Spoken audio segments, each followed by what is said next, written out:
Yo, what's up? It's your boy Marwin, Food Fidelity. We're doing chicken and andouille gumbo today. One of my favorites is gumbo season. Let's get to it.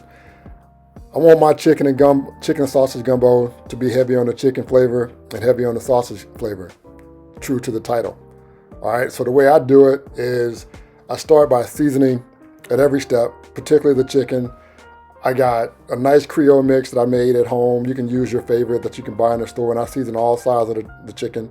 And then I'm gonna render the chicken fat in the skillet. So I wanna use that chicken fat to make my roux eventually. So I'm going to, slow cook these or sear these in the pan, get that nice caramelization on the outside, but more importantly, get a lot of that fat rendered out. So I'm using some weights to help with the rendering process. You can use a smaller pan if you want to just add that weight on top to kind of help get some of that fat from the chicken into the pan, and it's going to be delicious, right? And so once I've kind of browned it on all sides, you can start moving to some of the other things. Depending on how much chicken you have, you might want to do this in batches. You don't want to crowd the pan too much, so it's just better to just do it in batches versus like trying to get all those pieces in one pan at the same time, right? It improves the cooking process when you don't have a crowded pan. As you can see, I have a lot of fat left in the skillet. If you feel like you don't have enough, you can always add and supplement with some lard or duck fat or whatever type of fat you prefer to use, and then go from there. So the next step is to start to make the roux. I'm going to cheat a little bit. I'm aiming for a 1-to-1 ratio, but I'm just going to give it a quick mix in the pan. But instead of like spending all my day stirring and making this roux, I'm just gonna bake it in the oven at about 250 degrees, 350 degrees at a slow temp. And then I can start to kind of build my base with the Holy Trinity. First onions, then my celery and green peppers to mix within the roux and let it cook and get that nice caramelization. And then once I got that all set, I can start working on my sausage. I said I want to go heavy on the sausage.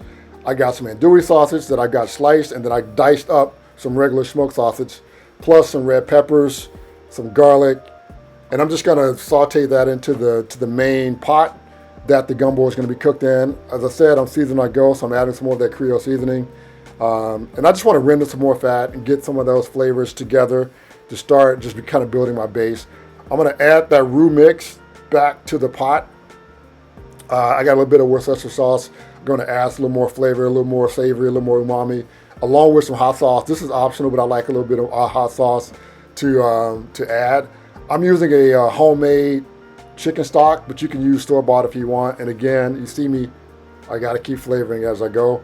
Now you can add that chicken back to the pot, and you're just going to let that simmer for about 2 hours. You'll start to see the chicken will pull back from the bone a little bit, let you know that it's time to go to the next step. All right, I got some tender chicken. I'm gonna pull that off and just start to pull the chicken away from the bone, get rid of the skin as well, and then eventually add that chicken back to the pot. I use fork. You can use your hands to pull, really however you want to do it. It's up to you. But you see I got the tender piece of the chicken. I'm adding back to the main pot. I got some frozen okra that I'm adding in there. You can use fresh, but I had frozen. It's just easy. And I'm gonna mix that in really, really well. The okra will help thicken the gumbo.